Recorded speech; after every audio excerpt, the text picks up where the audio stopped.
Looks like he's coming our way. Hopefully we can scare him away.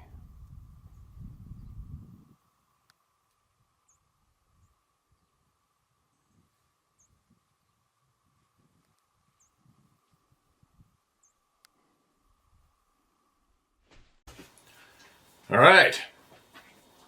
Got a little bit of sleep in me almost, sort of. Still woke up at 4:30, but whatever. Adventure Dog's down here eating her morning frozen treat. And we're gonna hear from Bobby Short again to start off, I think. And then I'll have to go into the inbox and see what's new and who needs to be heard and what sort of knowledge is about to be dumped on our asses at our coffee table. Right? Yeah, I woke up at 4:30 this morning. And try to get caught up in what's going on the planet, things that concern me. And I actually kind of quick thought. No, it's not going to be too much of a babble, it's a short one. Quick thought. And then I'll get right to sharing some important knowledge. It's at the point today, if let's just pretend we're all in a class. All of us are in a classroom right now. And the teacher comes into the classroom at the end of the day and says, all right, everybody, whether or not you believe this to be factual or not, let's do a little bit of a test and see who can try to prove that there may be possibly some non-human beings doing a silent but effective war on humanity today on the face of the earth. Right? The amount of evidence that would go in favor of that right there is overwhelming right now, I think. It can't be pro-human life people in control right now. It can't be, can it? With what's been going on. But if you wanted to look at it from that angle and pretend that you had to do an essay and prove that there's a silent war going on today, but effective, which is against humanity, against human beings living, prospering on the face of the planet. See what kind of evidence you could come up with on your own starting now. Think about it. Just go in the last, 2 years, 3 years. It's overwhelming. Really, it is. And sometimes I just wonder if that is what's actually going down. And if it is, there can't be that many of them, right? Because they're doing it in a real sinister, opportunist, sleazy, cowardly way. Anyway, there's my thought for this morning after getting caught up in what's going on the planet. Now, where did we leave off last time we heard from Bobby? To start off our morning coffee, I don't have a coffee with me. I know a lot of you are probably having a sigh of relief when I say that. Let's get right into it. The late, great Bobby Short is being heard still today. Isn't that great? Nothing better for me than making sure that voices are heard. They were previously suppressed and people tried to stop them from being heard, right? Navajo Nation, Arizona/New Mexico. The tribal term Ye-Itso, sometimes spelled Yetso, was originally a Navajo term in the general area of Arizona and New Mexico borders, but used by elders of other nations in the Southwest and some whites. To some, it translates, something really monstrous. According to Navajo legend, the Yetso was at one time a people-eating monster, a cannibal that was greatly feared, who lay in wait to take and hold captive tribal women of childbearing age. See, that's always the confusing part for me, too, is when you hear about them laying in wait, or sneaking up, or trying to create an ambush point for human beings. Doesn't make sense to me, being a professional hunter that I am. Just walk out and grab a human. Right? Why wouldn't you just do that? Why wait? Why wait till dark? Why wait and wait? Why wait in ambush? You're too big, fast, and powerful, right? Unless, of course, this one they're talking about right now isn't the one we typically talk about here. The semi-nomadic Navajo sheep herders gave an account saying, upright walking hair people would come in the night, reach over stick-fenced corrals to steal sheep, but only at given times of the year when, quote, the sun creates shadows that lay long ways on the ground, end quote. That'll be in winter. We know Ye Itso is near because there is a great disturbance with the herd, much bleating by the sheep and goats, and barking herd dogs. We can do nothing but keep to lower pastures with a watching eye. Yeah, that'd be frustrating. The big Ye Itso comes and shreds away the wool/hide from the body of the sheep and leaves it for the Indian shepherd, making off with the bleeding carcass. In a similar report, the creature left behind the carcass of a dead ewe and carried away a live lamb bleeding for its mother. The informant said that Ye Itso left footprints the length of 2 bolt wrenches.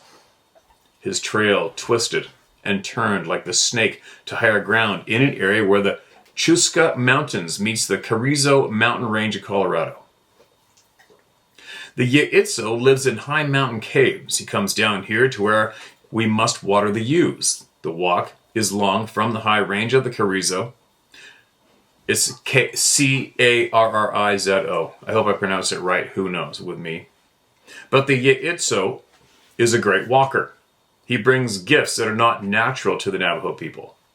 A loud whistle signals my people that he is here. We are glad to share the food with them in hard winters because they don't take more than their family needs. They will not eat us. One winter of my great-grandfather, the bear men left us a great pile of pine needles, meadow lupin, sun-baked nuts, dried berries, and a strange fish meat not common to this area. The Hare women are great weavers of pine needle baskets. The sap keeps away the insects, and the berries of the spring season are dried and stored in pine containers. It is a great mystery to my family before this time came. The Ye Itso people talk among themselves in a language of northern tribes. The language is unknown to my father and the elders of my people, but our fathers before us signed with them, and it was agreeable.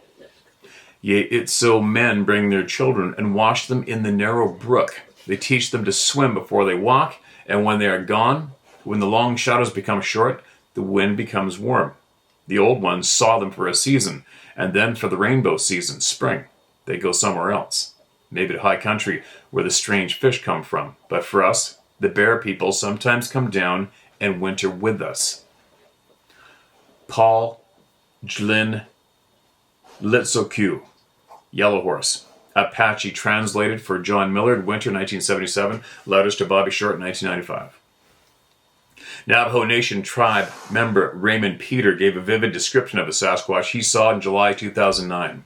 Quote, "First my dog, Stookie, started to growl. I looked to where the dog was growling. Bigfoot didn't see me, but I saw Bigfoot. Peter indicated the creature was 8 or 9 feet tall, gray in color, and was about 1/8 of a mile away. I could smell him. He really stinks. Like it doesn't take a shower. The creature was walking among the trees, heading west, and his face was covered in shaggy hair, and his legs were big, like tree stumps. After the creature left, Peter said he found giant footprints in the damp earth. I didn't have a gun," he said, gesturing with his hands. After I saw that, I didn't want to be there anymore. Bigfoot sightings on Navajo Nation land are not uncommon, especially on the pinyon and juniper-covered Chusca Mountains that frame the San Jose community and tower over portions of the nation in New Mexico and Arizona. Sheep herders often camp high in the mountains during the summer with their livestock. A letter from the Navajo Reservation. Upper Fruitland, New Mexico, April 2011. Last year we were given 2 German Shepherds. They were not the brightest dogs and would constantly bark at night. We lived near the San Juan River in Upper Fruitland on the Navajo Reservation. On Easter Sunday, we finally grew tired of the dogs' constant barking and took them to the animal shelter in Farmington. That night around 11 p.m., my youngest daughter, who was 19 at the time, was going into the living room and noticed that the light from our street light was blocked from the kitchen window. And as she looked at the window, she saw what was blocking the light. Peering in the window from outside was a large, dark, hairy creature that had to crouch to look in the window. It had huge shoulders and a large head. She said she really couldn't make out the features of the face, but she could see it was somewhat flat with large nostrils. It just watched her from the window as she went into the living room and sat on the couch until she could see the light in the kitchen again. We figured it would have to be at least 7.5 feet tall. The ground was hard, so no footprints could be found. We had no dogs to bark and warn us, so it was able to get close enough to the house. This creature has been seen and heard by many other people who live along the San Juan River here in New Mexico. All right, well, here's another one. The Apaches, the Apache Nation, Apache Nation, they sure were familiar with these beings as well, right? It's just as were all the other indigenous tribes in North America and around the globe.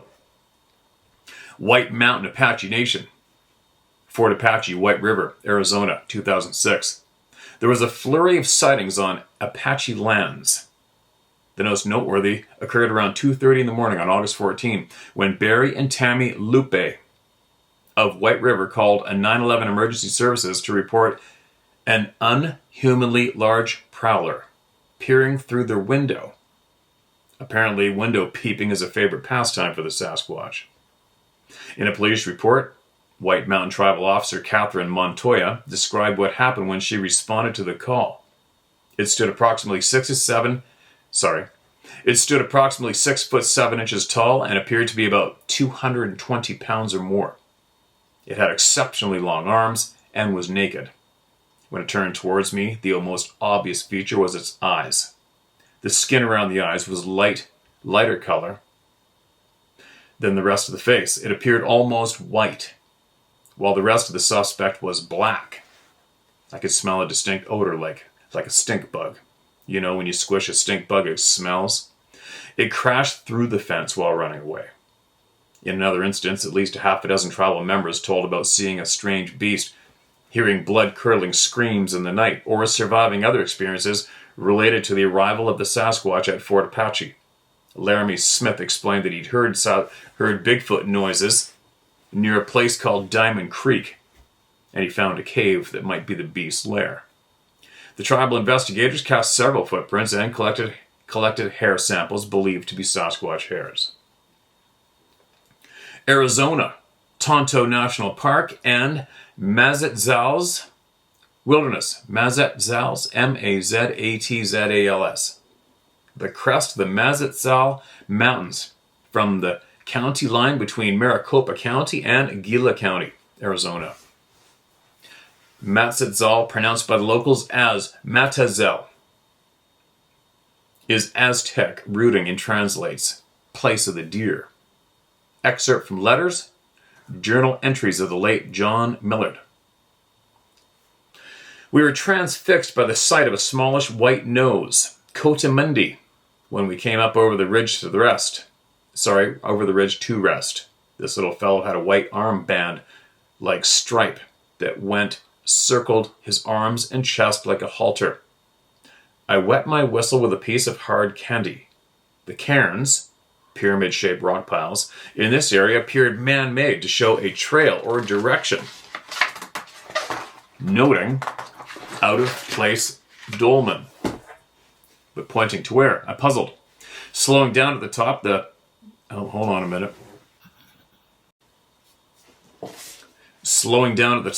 the manzanita thins out among the wind-tilting ponderosa pines, which Gloria said sounded like the whispers from God. We looked down into a sharp, sloping, shallow canyon, more a high-flood spillway that stretched out along the north side. Gloria is tired. We rested there with a clear view of Mazatzal Peak. Beautiful day. The air is dry. There was movement below. Down on our stomachs, behind a decaying log, we were able to see dust hanging in the air down below us, where, to our surprise, stood the legendary Yalitzo, quite unaware of us. The thing seemed frozen in place, remaining motionless. Its glare appeared to be fixed on the ground to the left of him. Its black hair has a gloss much like a black bear, only much shorter, graying or whitish across the enormous upper back. The thinning hair looked curly against his body in all places except for balding areas of its hiney and some parts of its chest. It may be 7 or as much as 8 feet tall. By God, those shoulders were unusual. The Yeitso's male genitalia, unmistakable in profile, it had the balls of a Paul Bunyan's ox, but very human in appearance, though the groin hair is quite thick, curly, and extends up over the hip. This animal appears most human. The legs appear to be wide at the thigh, roughly honed and muscular, hair spotty in places, except for bulging calf muscles, the lower leg muscular, and thick at the ankle where there is more hair than any place else except for his upper buttocks and upper back. The thick hair flows over tops of both feet like feathers. Then, whoosh, from behind a large clump of rocks came a small version of the big one. The hair sparser and short. Neither of us can talk for the watching. Gloria has binoculars. In a hail of dust, it ran between the legs of the big one and continued on some distance ahead. The big fellow's attention continued fixed on something on the ground.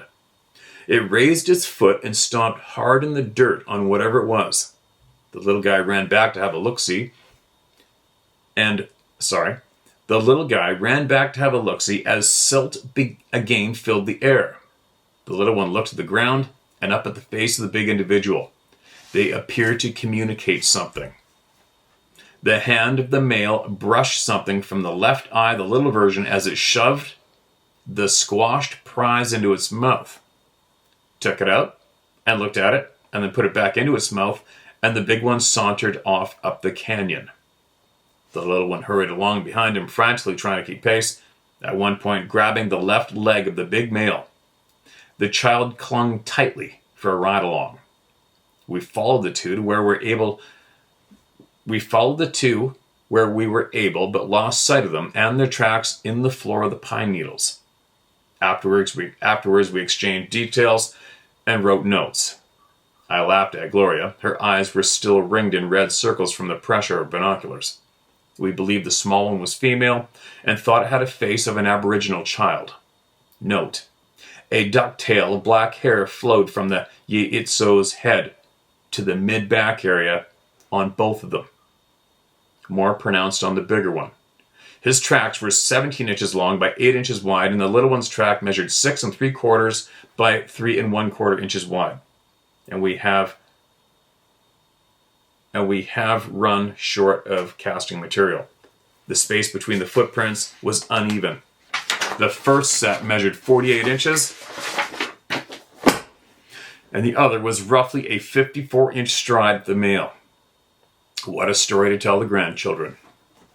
December 9th, back on the ridge again, the wind carried strange sounds. We wait, expecting nothing again today. It's cold this morning. My bones noticed a change in season. This day brought something unusual. The same youngster, by its footprint, had a temper tantrum. The OELD picked up distant noises. Child squealing at a high octave pitch, and the other deep tones like a man clearing his throat, mouth clicking, like I would use to giddy up a horse, and a repeat of words. May son, followed by a sharp it or at word repeated several times. The little version kicked up dirt, through dirt, rocks, weeds, sticks, and yelled wildly, apparently aimed at the male. For his part, he watched the display for 3 to 5 minutes. Then, as the dust settled, the big male reached down, grabbed the youngster under the armpit, and carried the kid off into the timber. All ends quietly. January, the month was quiet and uneventful. Nothing but very few deer. Saw a timber rattler and a rabbit. The area crawls with deer, mice, and squirrels. February 3rd. I think the male's the babysitter. A third member of this clan may be on the other side of the rise or off in the trees. We can't see into that area from our vantage point and have not located anything in that area. No tracks. In 3 winters here, we have not seen whatever makes the third set of tracks. Maybe the mother of the youngster sleeps during the day or hunts. Gloria's not well today, packing up, heading north next week. Millard, 1997. That's pretty detailed observing, isn't it? It's freaking interesting, isn't it? How much information was known for so long. Isn't it? One more. Suquamish Nation. Port Madison Tribe, Washington. Sasquatch screams at Suquamish forestry worker in 2001. Suquamish Tribe forestry manager David Mills knows his way around the woods, and he is positive what he saw one day in June of 2001 was a Sasquatch. Mills kept hearing noises as he went about his daily routine surveying trees, but when he turned, the hair stood up on his neck. Quote, "I watched this hairy thing on two legs," he said. "The thing used its left arm to lift up a branch, and then it walked about 50 feet, turned in my direction again, and saw I was watching him. He quickly ducked behind a tree." Then Mills did something unusual. He moved into the tree line and got closer to the creature. Alarmed, the Sasquatch started screeching and pounding on the back of the tree with what sounded to Mills like a rock. Every time Mills moved a bit closer, the Sasquatch would erupt. It was at that point that he heard a woofing and a jaw smacking, which he recognized as a bear. And suddenly he realized that additionally, he had come within feet of a bear cub. At that moment, the sow came out of the bushes, ignoring Mills, focused on the object behind the tree, which was the Sasquatch. Between the two bears and the Sasquatch, Mills quickly departed the area. The creature was described as 9 feet tall and had black shiny hair all over its body. It strongly resembled another creature he observed while working in the Olympics for the National Forestry Service in 1995. That one was kneeling by a creek, and when it saw Mills, it took 2 steps and was gone. The screeching sounds it made matched those he previously heard recorded on the Lummi Indian Reservation near Bellingham, Washington. His partner at the time also saw the Sasquatch. The incident was reported to the Suquamish Police Department. There, an officer told them he wasn't the only person to see a Sasquatch lately. Tracks were also found in Kitsap County that same year, and screams were recorded not near Long Lake, near Gig Harbor. The incident was also recorded by the Sun newspaper in Bremerton, Washington, August 11th, 2001. There you go. Thank you, Bobby, and all her contacts who generously threw down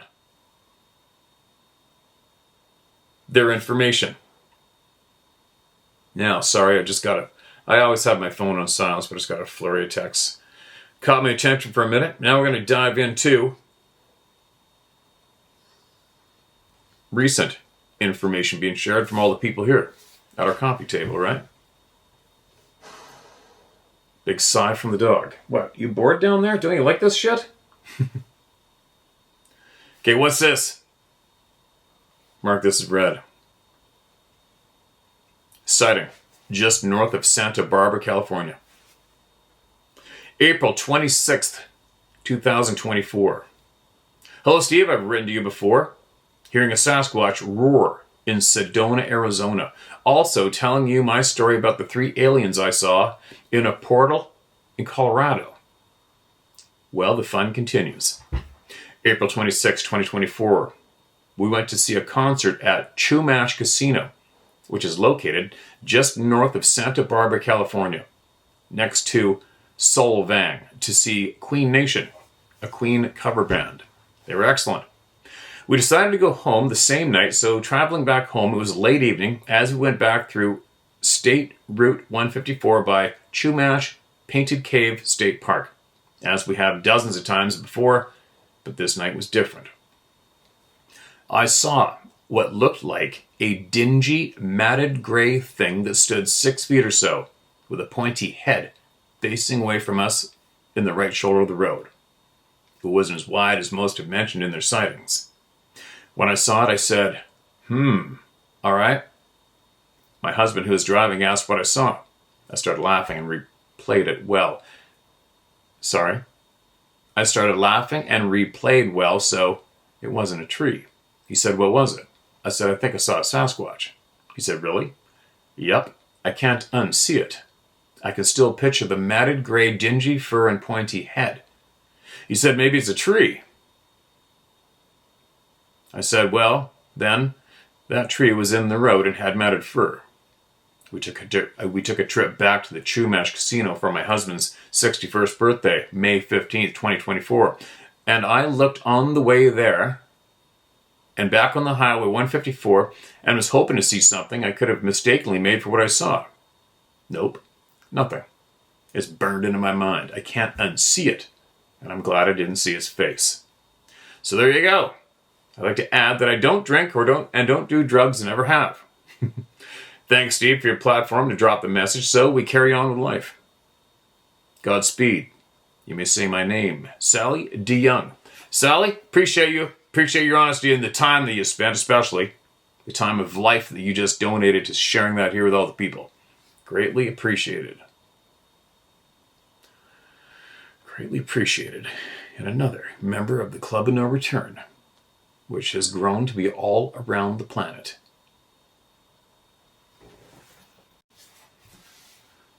All right, here's another one. Had a little interruption there to shut it off and hit record again. This is titled Story. Hello. Excuse me. I've been listening to your stories of people for over a year now. Thank you for this good information you share. Please do not share my name. About 2003, I went on a trip with 20 people to camp and talk about UFO encounters. Excuse me. This took place by the sand dunes in southern Colorado. I was camping after a nice evening around the campfire and talking about UFOs and orbs of light. We all went to bed about 10 p.m. I was in a tent close to several other people, but alone. I was edgy about going to bed. I fell asleep and at some point woke up to a large, bright, white light shining on me from outside my tent. At first I was very nervous, but realized it was a peaceful encounter. I lost track of time and fell back asleep. I discussed this with a friend, and they thought it was like something was benevolent towards me. I don't know, but the next night, a man offered me his truck with the shell on the back to sleep in. I did sleep there, but nothing else happened. About a year ago, I was listening to several of your emails, and I was pondering the existence of Sabe, and I had something touch my left leg as I lay there in bed. That was very real to me.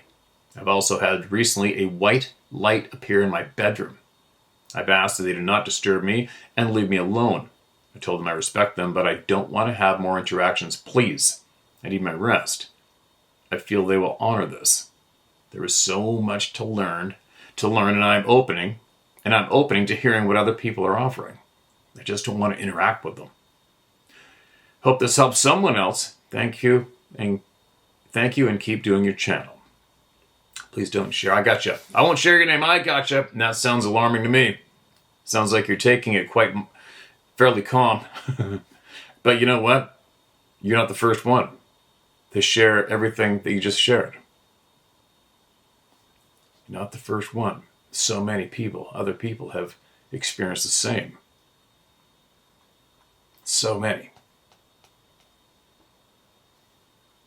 Who's next?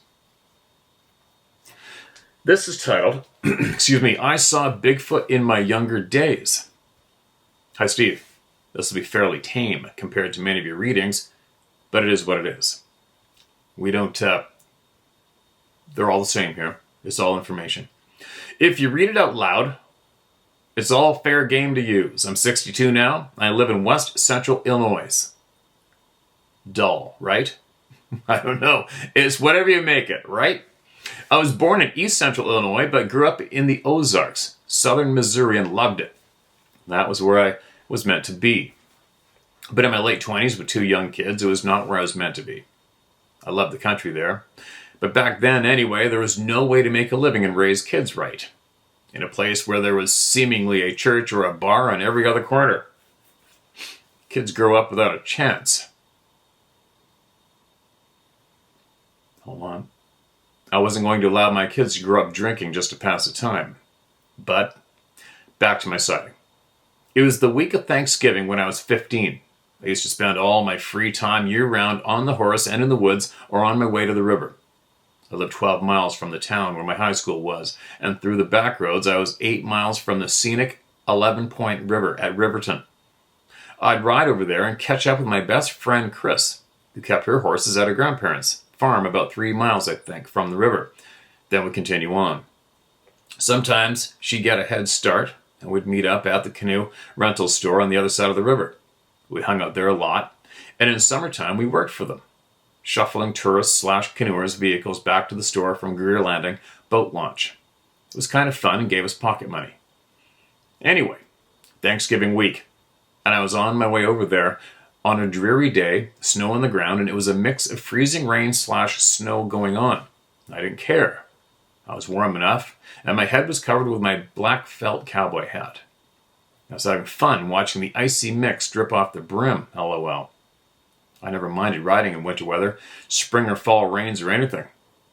As long as I was riding in the woods or on the river, I was golden. Well, I got to a point where I've got to go the last short few miles on the highway. No problem. There was a little traffic that day, and for the most part, plenty of ditch to get into. On this day, Chris was already at the store waiting on me. I'm riding along, and I come up to a set of tight curves.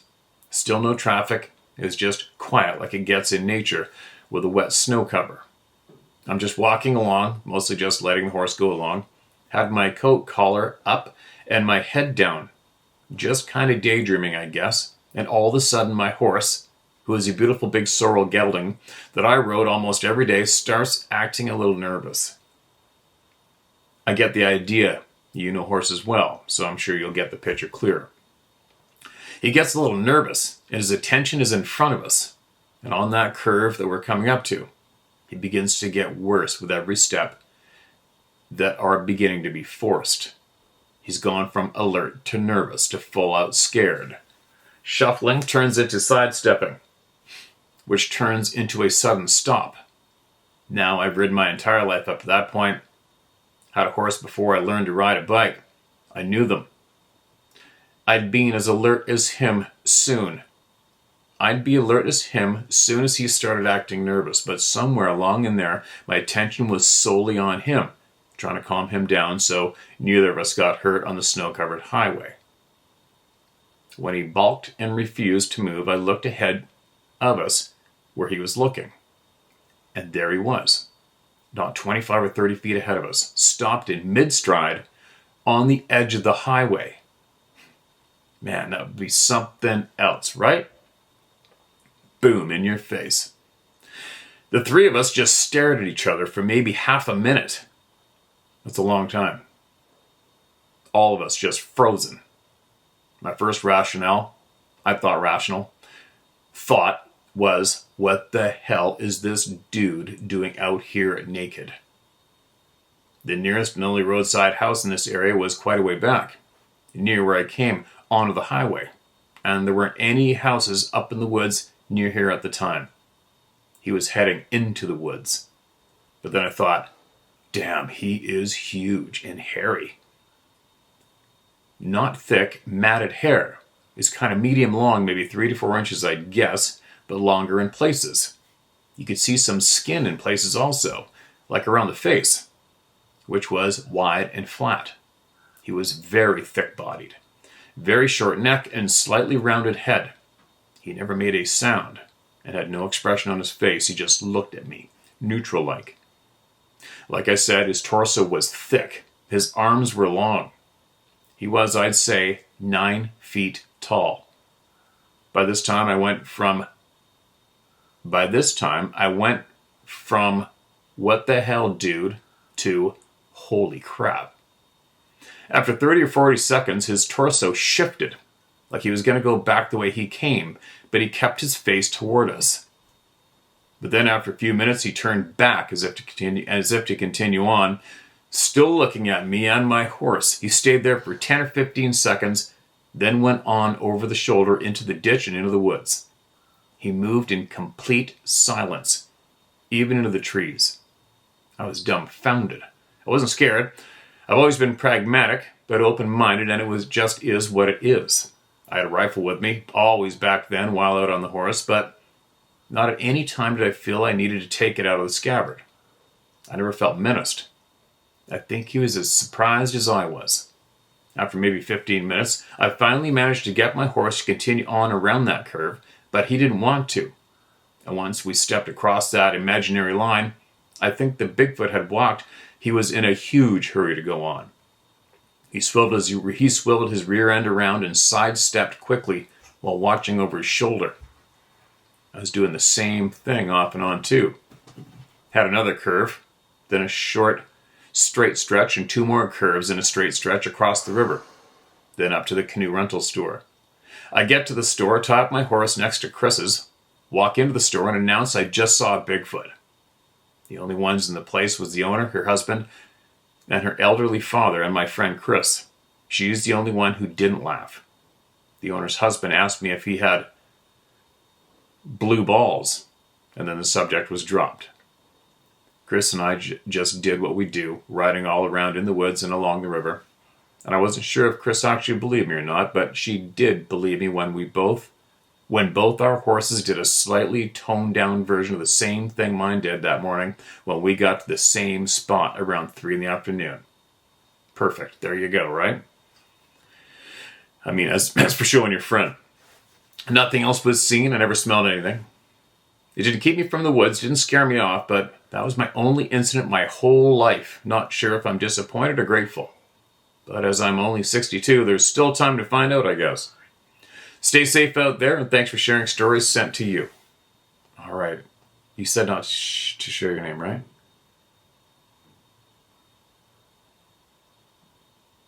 Oh, damn. I hate that. I always go back because I just get caught up in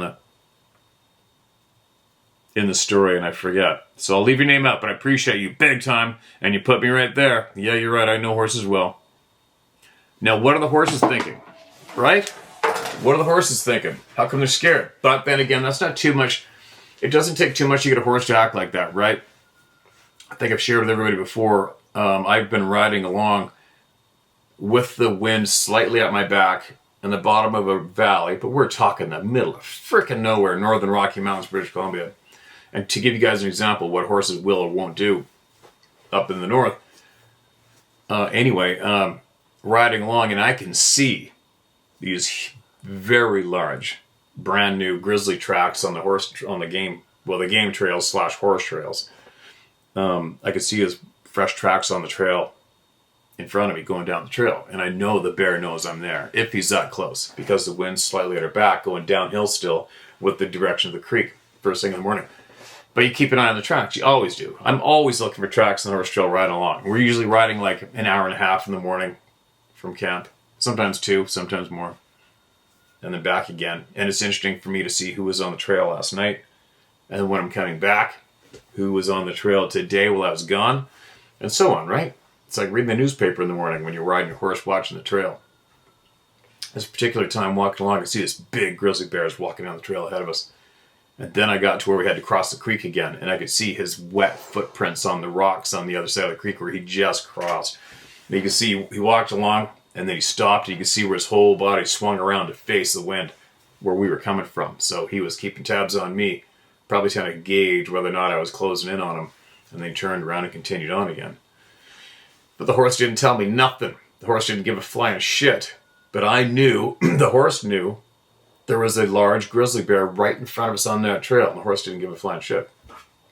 And there's another example. Other times, we'll be riding along, and the horse is just like ears forward, like radar. You horse people know what I'm talking about. Just locked on up ahead, and then the whole way, still walking along but stiff. And their body gets stiffer, and their steps get different, like they're ready to bolt. And then all of a sudden their gaze will shift off to the side of the trail. Then you know you're passing whatever it was that's making it nervous. And then you start looking too. Probably 9 times out of 10 it was a moose. A moose making the horse act like that. And this is kind of a little comical, but I'll tell you why. It's because when you're in the middle of nowhere and all those moose start rutting, they're terrorizing the horses nonstop. We've had rutting bull moose following our pack string right behind us while we're riding along, trying to climb on a pack horse. So you can imagine why the horses are nervous of moose, right? Grizzly bears aren't spending their time trying to mate with their horses at nighttime or during the day when they're out pasturing and we're riding a couple saddle horses, you know what I mean? But anyways, what I'm saying is horses will act up commonly for various reasons. So it's not overly surprising to hear how a horse reacts to these beings, but still, once the horse has locked its eyes on the naked man, what is it that's making the horse nervous still? You know what I mean? Because we've ridden out on the side of the highway, Alaska Highway, we've ridden all over the place, and you come around the corner, there's a human being walking along, horse doesn't give a flying shit, right? Why does the horse have such concern for the hairy people? Same as our dogs. I would love to. If I could find out what the animals knew, wouldn't that be great? Especially canines. Oh man, if they could only speak English. Just for an hour. Just give me an hour with an older dog in the country and talk to him. You know? Excuse me. Here's a short one. Titled Camping Definitions. Hey Steve, here's a breakdown of the lower 48 camping definitions. Primitive camping. This means there is no electricity provided at the campsite. There's generally a shithouse and a well on site, and the filthy bastards will charge you $20 a night to stay there. Some asshole with a full camper and a generator will be there. The people staying in tents don't appreciate them. That's primitive camping. Wow. Glamping. Ugh.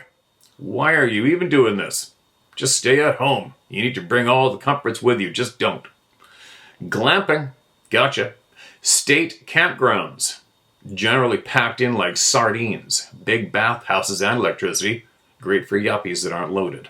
I hope this helps, buddy. Appreciate you. All right, man. Gotcha. I'm up to date. And I'm definitely not familiar with any of those three myself. I know we have, in Canada, we have provincial campgrounds. That's about it, right? You've got picnic areas where the government will post that there's no overnight camping. And then you got provincial campgrounds where you go in, pay a fee. When I was a kid, they used to have firewood included in a big, huge wooden corral full of firewood, but not anymore. And then, but that's about it. Other than that, primitive camping, obviously to me, is going to be going off into the mountains and throwing down under a tree with their sleeping bag. That's pretty primitive to me. Anyway, before my mind starts wandering, let me get to some more important voices in mind. These people that have got the guts to write in. Very important. What's this? This is all recent, marked as read. Dear Steve. Oh, there's no title? No title in this email. Dear Steve, I do not have a story to share, as I have never had an encounter with a Sasquatch or a Dogman, and have never seen a UFO. I am writing to thank you for your podcast that is made possible with the help of your beautiful wife, Sarah. You're both examples of what citizens of this world should be, wisely enjoying the resources that God has gifted us. I am writing to let you know that I believe you're an important voice in these times, when few men have open minds and consider that they may have much to learn from folks like you and your followers. I am a retired Alabama peace officer. Adult probation. My husband, my forever sweetheart, died a couple years ago. Sorry to hear that. It's unfortunate. I live in Tuscaloosa, Alabama. Spent a lot of time there. I was just there. In a neighborhood where I hear Jake breaks and crotch rockets often, and wish I could move to a quiet place in the country. As a person who enjoys solitude and has few friends, I began to educate myself from YouTube podcasts, and soon had favorites in many areas. One of those areas was learning about cryptids. I began listening to stories about, quote, good old boys, end quote, who had encountered strange beings in the woods and parks, and even long-haul truck drivers along stretches of roads. Some of these people still have PTSD from their encounters. And by now I've listened to hundreds, and I believe them to be sincere. I'm writing this to let you know that you are a valuable resource to these traumatized souls and a connection to the truth of our mysterious universe. Thank you if you decide to share this message. I have no problem with you giving up my name. Gene C. Allen, Tuscaloosa. Gene, I appreciate you. I appreciate you. And your kind words. I'll tell you what, if Sarah and I are down there, we'll look you up and we'll go have some lunch. We'll go have some lunch. Actually, you ate at Louisiana-style restaurant in that place right in center Tuscaloosa where all the malls are. The shopping center is. I think you know the one. They put a plastic sheet on the table. They put a bib on you and give you plastic slip-on gloves. I've never had that happen in a restaurant in my life. Just ate there a couple months ago, and it was pretty good. You get a big bucket of seafood and corn and potato. It was pretty good. Who else do we got? What else do we got? Oh, this is a freaking book. Too late in the session to start that one. We'll get to it. What else do we got? All right. This is a little bit of an older one. Somebody's been waiting to be heard. Not Bigfoot, but I don't know what is the title of the email. Excuse me. Steve, please no names. I know that this experience is not the focus of your channel, but after a few non-Bigfoot stories shared, I feel the need to share mine. I love your channel. I don't know how much work it takes beyond reading the emails. Outdoor photography and video is not an easy thing. Carrying around the extra weight and adjusting the settings to the changing conditions every time you set up. Definitely want to say thanks for the effort you take. Appreciate that, man. It is a pain in the ass sometimes. Not going to do a lengthy backstory, except I was raised outdoors. Hiking, saltwater fly fishing, hunting, and I'm an Eagle Scout. I'm envious that you made it a lifestyle and a career. This happened almost 20 years ago now in the panhandle of Florida. I've been working 12-hour night shifts for almost a year. Wasn't drunk or on anything else. I took my 67 Firebird convertible to an old car wash around 1:30 a.m. No other cars were there, and it was located on a main road, but being a medium-sized city, there wasn't much traffic at that time. I pulled the car into the vacuum machines with the front facing the road and the rear towards the open-ended car washing bays. I took out the floor mats, started the loud machine, and started cleaning. Almost 3/4 of the way through it, I was bent over, half in and half out of the car, and I got an overwhelming feeling I was being watched. I leaned out of the car and stood up. I was not expecting what I saw. It's hard to describe, but I'll do my best. Behind me was one of the car wash bays. 3 of them connect together with cinder block walls between them. Typical style setup. Hose on the side, no front or rear, so you can drive through it. Around 20-foot ceilings.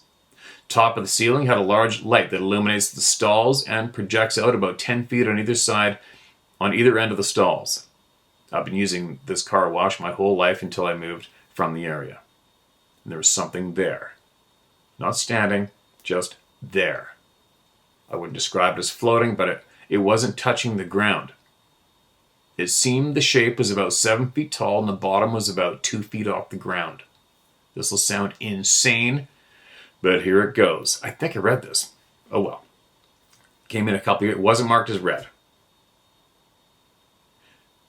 This will sound insane, but here it goes. It was like looking at someone's shadow.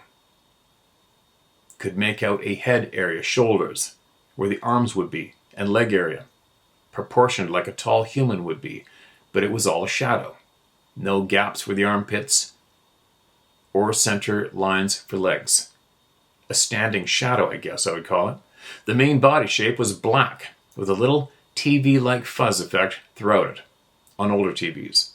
Around its full outline, I can only describe as static electricity. Not shooting out everywhere away from it, but arcing around it. I didn't believe it for a second. I noticed that everything else looked normal. So I wasn't having a heart attack or a seizure. I could see the fencing and the dumpsters back behind it. It was literally almost in the middle of the washing stall, but more to the front. I was around 20 I was around 20, I think he meant it was around 20 yards away from me. I got no bad feelings from it. I didn't feel sick, just like it was there observing me. The loud vacuum is still running and I couldn't hear anything coming from it, so I don't know if it made any noise. I acknowledged it in my mind. I thought, okay, I see you. I'll get my things and leave. It never approached or moved, it was just there. I went around the car and grabbed my floor mat on the passenger side. I have no clue why, I should have just left. I rounded the corner of my car, with it still just there. I sat down, started the car, looked back, and it was gone. I drove off immediately. I never told anyone about it. I don't expect anyone to understand. Just knew it wasn't there to harm me. I've had a few weird happenings in the woods, nothing crazy. I've never seen a Bigfoot, but possibly one encounter with one growling in the dark, and things happening to my blinds and feeders on a property. I know I said no names earlier, but if you read this and anyone reaches out to you, feel free to put them in contact with my email. Writing this while listening to your "They Don't Like Guns or Dogs, Why the Dogs" video. I always have a gun on me. I have a concealed carry license and don't leave home without it. Okay, man, I wonder if anything's come since then.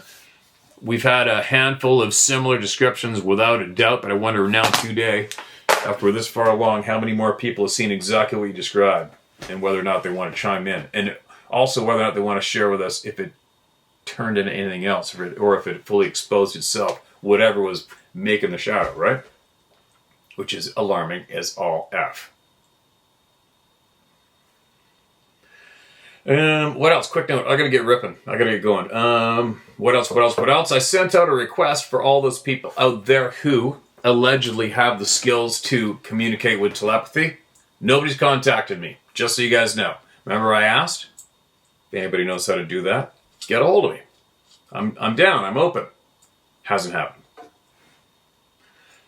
What else? I think that's about it. I'm going to do the Michael Jaco podcast in a couple hours, I believe. I don't know. If it's worthy, I'll share a link here, maybe in the community page of the YouTube channel here. If anybody wants to hear what we talk about, I haven't a clue what we're going to talk about. I don't know. We're going to find out, though. What else? Sarah's The Club of No Return is going around the globe. Those decals are showing up around the world. Sarah said hundreds have gone around the frickin' world. So keep an eye out for them. You see a decal from this coffee table, throw him a honk. Man, what a conversation starter, right? You gotta think about it. When somebody pulls up to for a gas stop or whatever, there might be a bunch of people around standing there getting fuel beside somebody, and they're like, "Hey, what's that sticker represent?" I wonder how the description will go down when somebody is asked, "What does that decal represent?" That will be interesting, right? I'd love to be a fly on the wall at a gas bar or the grocery store parking lot or whatever when that goes down. That'd be very interesting. So, I'll be back again in a bit. I guess I'll probably share that link. Well, who knows when the Michael Jaco podcast will come out, but I got some people I need to get in contact with and talk to ASAP through here. Everybody knows my schedule, what I do, right? I've been up at 4 a.m. for the past few days straight, including yesterday, drove all the way home, woke up, and here I am. And I have to go back in 3 days for 5 days straight. So there you go. When you get a little frustrated with me or people that want me to get a hold of them, you know my schedule. It's a little hectic, and everybody's been pre-warned that for the next couple of months, this is my chaos time of the year. So, links below in the video description for anything you may be curious of to get a hold of through this channel, including where to email your truth to the people here, right? Email us the truth. I don't give a shit how crazy it sounds. And if not us, somebody. Get it out. Don't harbor it. Don't keep it inside. You're not supposed to. All right? Back later.